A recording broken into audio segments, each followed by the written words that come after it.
Hamdan wa syukranillah, asyhadu an la ilaha illallah wahdahu la syarikalah wa asyhadu anna Muhammadan abduhu wa rasuluhu alladzi la nabiyya ba'dahu. Anak-anak kelas 11 yang kami banggakan, bagaimana kabar kalian hari ini? Para satid berharap kalian semua baik-baik saja. Satu pekan kita tidak bertemu bukan berarti kegiatan pembelajaran kita berhenti begitu saja. Kami harap dengan adanya fenomena COVID-19 ini tidak menyurutkan kalian untuk selalu mendekatkan diri kepada Allah Subhanahu wa Ta'ala, serta tidak lupa untuk selalu menunaikan kewajiban-kewajiban kita, baik itu ibadah maupun muamalah. Baik, hari ini kita akan membahas materi ke-8 kita yang bertajuk Masa Kehancuran Bani Abbasiyah. Sebelum kita mulai, sebagai persepsi dari materi sebelumnya, barangkali di antara kalian masih ada yang ingat bagaimana proses perkembangan ilmu pengetahuan pada masa Bani Abbasiyah. Kira-kira ada yang ingat tidak? Oke, suasana tumbuhnya peradaban pada masa Bani Abbasiyah terjadi setelah perluasan Islam secara besar-besaran. Faktor yang paling dominan dalam mendorong suasana ini merupakan kebijakan dari Khalifah Abu Ja'far. Kebijakan ini diimplementasikan Khalifah dengan menyediakan segala fasilitas yang menunjang pembangunan lembaga pendidikan, baik itu perpustakaan, tempat-tempat istirahat, dan pemukiman.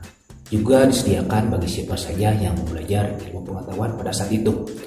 Didatangkannya ulama-ulama dari berbagai macam disiplin ilmu, serta ada juga keputusan pemerintah yang mewajibkan terhadap masyarakat untuk belajar sambil menuliskan ilmu dalam kitab. Adapun dalam sejarah kegiatan penulisan ilmu pada saat itu berjalan menurut 3 tingkat, yaitu tingkat pertama, mencatat ide-ide atau percakapan dalam satu halaman kertas, kemudian ditulis rangkap 2 asli maupun salinan. Tingkat kedua merupakan pembukuan ide-ide serupa hadis dalam satu buku, serta cerita-cerita sejarah di satu buku lainnya.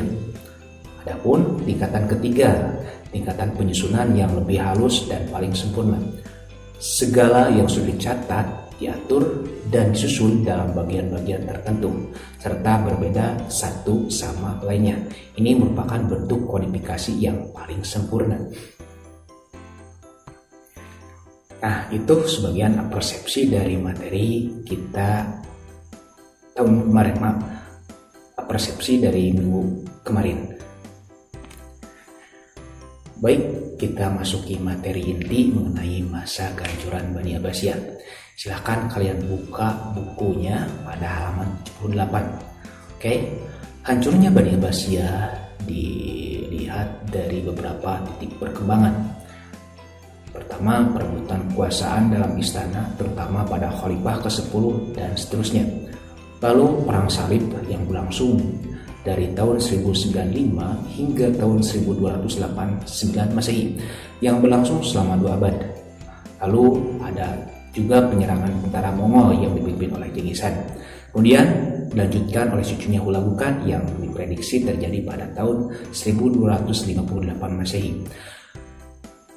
Selanjutnya berdiri juga kerajaan Turki Utsmani di hampir semua bekas wilayah Abbasiyah yang telah lepas dari Baghdad, yang pada saat itu sebagai pusat dari Abbasiyah.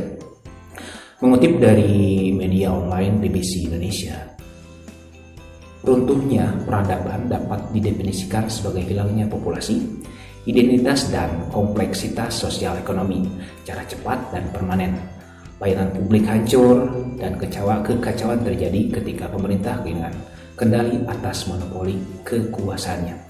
Pada hakikatnya, hampir semua peradaban di masa lalu telah menghadapi nasib ini, dan hal ini juga hinggap dan terjadi hampir di semua kerajaan Islam, mulai dari Umayyah I, Umayyah II di Andalusia, Turki Utsmani, Persia, dan Mongol India.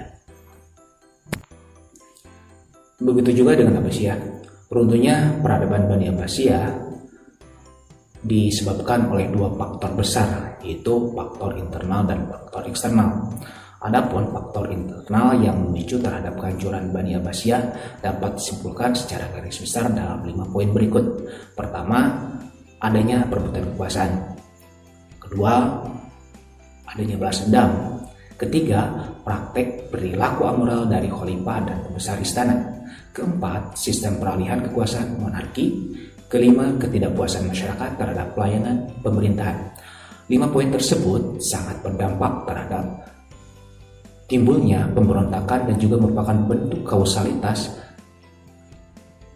dan juga sebagai jawaban kenapa terjadi pemberontakan pada masa Bani Abbasiyah. Perebutan Islam atau perebutan kekuasaan terjadi saat dua putra Harun ar-Rasyid ditetapkan sebagai khalifah pengganti bapaknya. Masyarakat Islam Abbasiyah saling menjagokan masing-masing kandidatnya, apakah putra mahkota Al-Amin ataukah adiknya Al-Makmum yang harus menjadi khalifah. Kondisi ini berjalan selama kurang lebih 1 tahun, yang pada akhirnya diputuskanlah Al-Amin menjadi khalifah ke-6 dan Al-Makmum sebagai khalifah ke-7.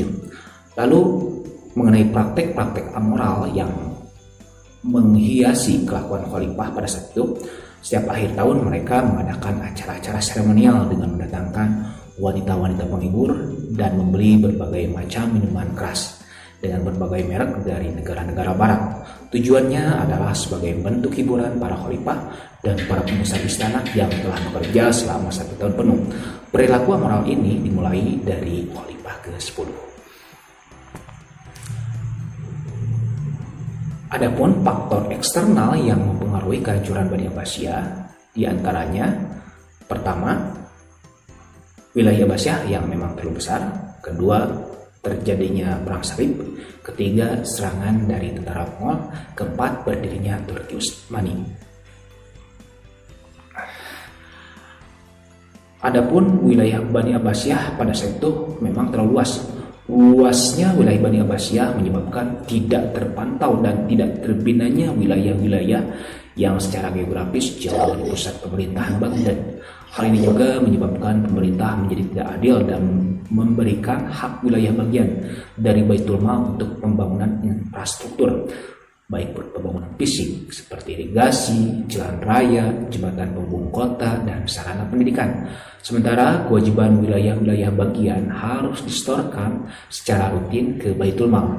Akibatnya, banyak wilayah bagian yang lepas dan minta merdeka dari Abbasiyah, seperti Tolan dan Fatimiyah di Mesir, Sabak Takim di wilayah Persia, Idrisi dan Tohiriyah di Maroko.